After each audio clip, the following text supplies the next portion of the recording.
In the early 1920s, a young man was born and raised in Chicago, and he had this dream. He loved to draw. He passionately wanted to be an artist. And when he was in his young 20s, he got a job with the Kansas City newspaper as their illustrator. He was ecstatic. Except shortly after, his boss called him in and summarily fired him because he said the young man was, quote unquote, lacking in imagination. Now, why am I starting with such a sad story? It would be sad, except the man's name was Walt Disney. Walt Disney went on to do, among other things, buy ABC Networks, which owned the Kansas City newspaper. Colin Powell, the amazing Colin Powell, was a C- student, and even he said he didn't think he was going to amount to much. And the great Michael Jordan, guess what? He didn't make his high school varsity basketball team. None of these great men had what we would call the it factor. They didn't have brilliant IQs. They didn't have incredible physical prowess. They weren't unbelievably creative. You know what they had? The grit factor. G-R-I-T. Guts, resilience, initiative, and tenacity. We used to be a country that really valued grit. That's how we grew this great country. That's how we got through the Great Depression and 2 world wars. But today, we live in a world that's enamored with overnight YouTube sensations and stardom that comes from a selfie. And we watch The Biggest Loser. Anybody watch The Biggest Loser?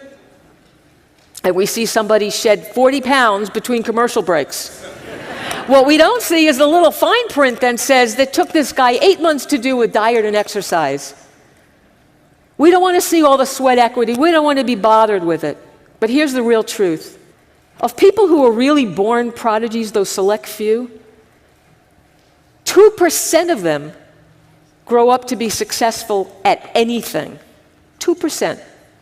But 98% of the people who are amazingly successful were pretty average, except they had grit, they had perseverance, they had tolerance, they were able to keep on going. And that's the fact. Anybody can possess grit, and if you don't think you possess it, well, you can learn to get it. I mean, if I can do it, anybody can do it. I was a not very rich girl that grew up in the Bronx. Ever heard of the Bronx? I'm not going to start talking like I'm from the Bronx, but I'm from the Bronx. I had a public school education all the way. I went to City College of New York. Not complaining, I had a great education.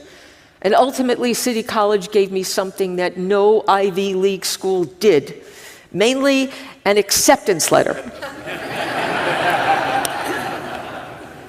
And when I got out of college, I wanted to be a performer. I wanted to perform in the worst way, and I think I probably did perform in the worst way. I was in off-Broadway, off-Broadway, and oh boy, is that off-Broadway. I also was in a comedy troupe for a while, and we were in the first variety show that was on cable television, okay? It was on Cable Access D. I think if we had been any funnier, we might have made it to Cable Access A, but there we were.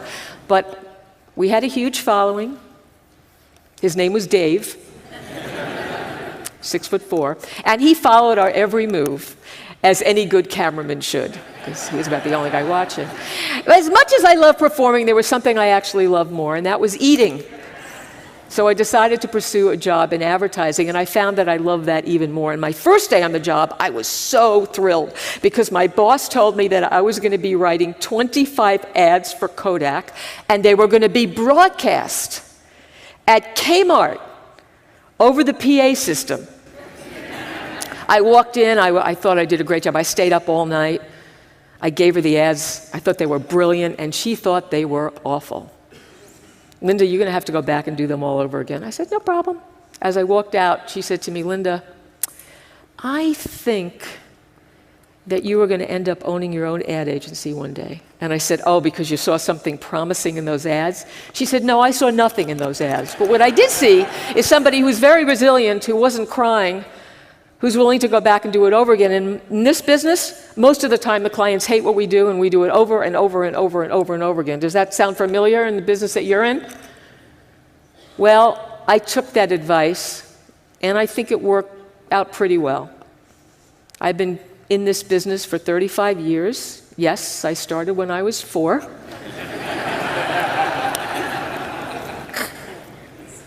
And 17 years ago, I did decide to open up my own ad agency with one piece of business, Herbal Essences. Do you remember that woman in the shower?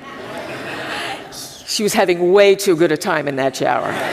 Yes, yes, yes! That's the one. Today, we merged with Publicis to become Publicis Kaplan Thaler with billions of dollars in media billings and about 700 employees. And if grit's the best predictor of success, nothing propels success faster than failure. Failure after failure after failure. You know, Michael Jordan once said, I fail and I fail and I fail, and that's why I succeed. James Dyson was a failure for a long time. Anybody heard of Dyson vacuum cleaners? Right? You see a brilliant, creative invention.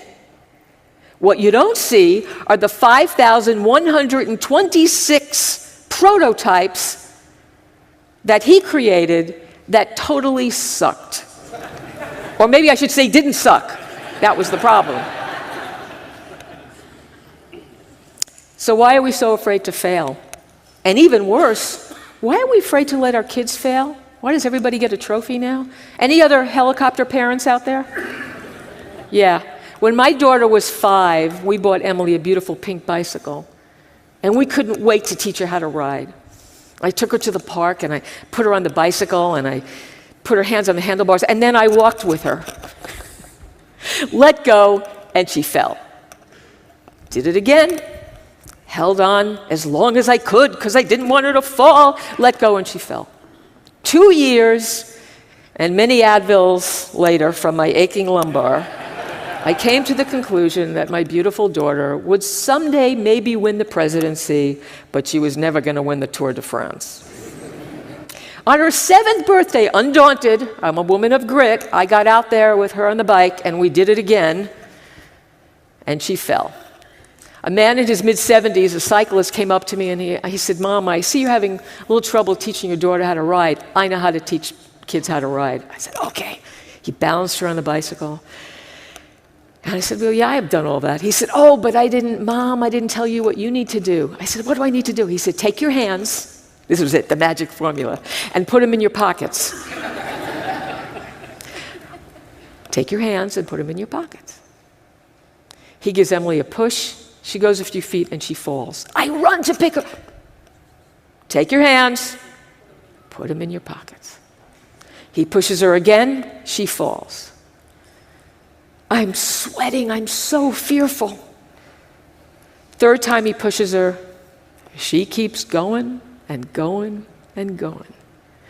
Our daughter Emily is 19 years old. She's an expert cyclist, figure skater, equestrian, an all-round balanced young lady. And I like to think I've had a hand in her success. Mostly because I've had the good sense to keep them in my pockets. Now, deciding you want to embark on something and actually getting there, there's a lot in between. You know what they call that? They call that waiting, and waiting and waiting. A lot of stuff you got to go through to get from here to there. And a lot of us get distracted and demoralized along the way. So what are some tips? What are some things you can do to sort of keep you on track? The first thing is solve small problems.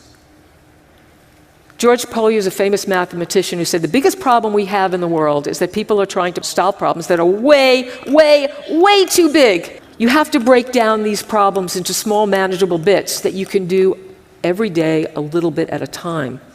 The other thing that does, it keeps you in the now, so that you're not busy thinking about a future that you can't really control anyway.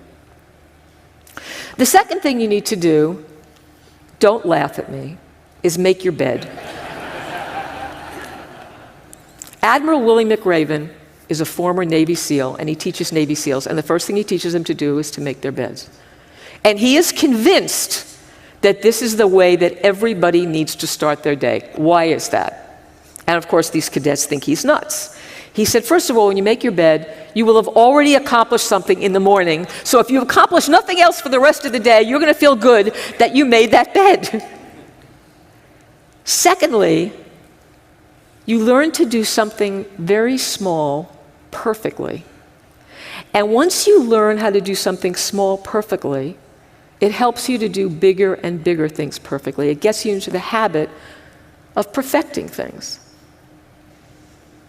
The next thing I have found to be of help is finish what you start.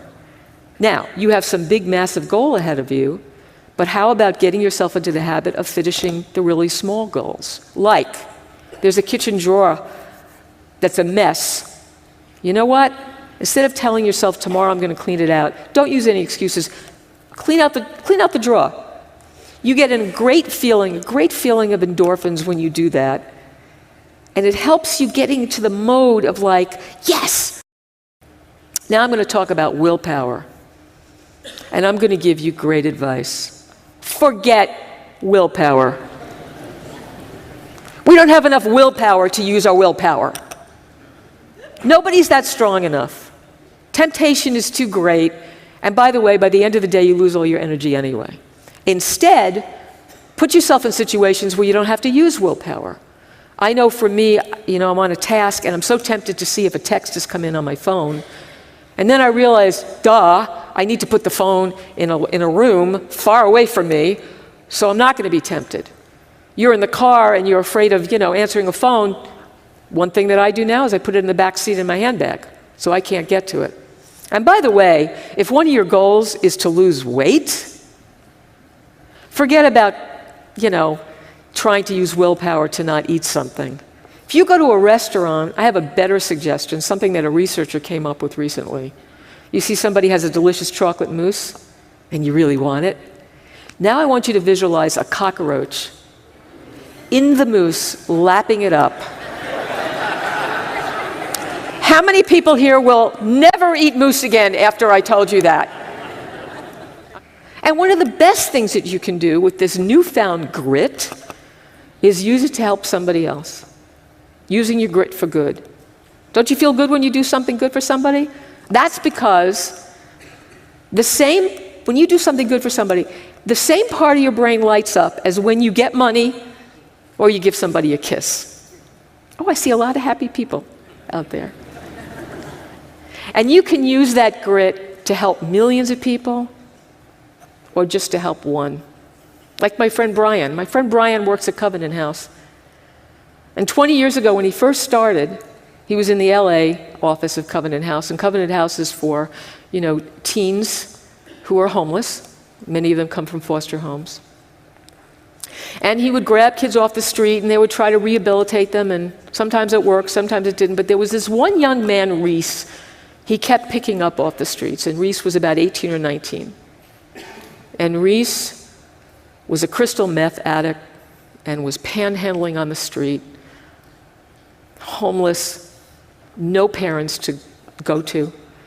But every time he would take Reese in, 2 months later, Reese was back on the street again, back on with drugs, back into his life.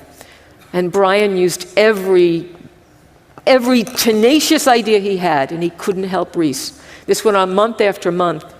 And one day, he picked Reese up. He said, Reese, you know what? I'm going to take you to a place that you can live for as long as you want. It's going to be your new home. Reese was ecstatic.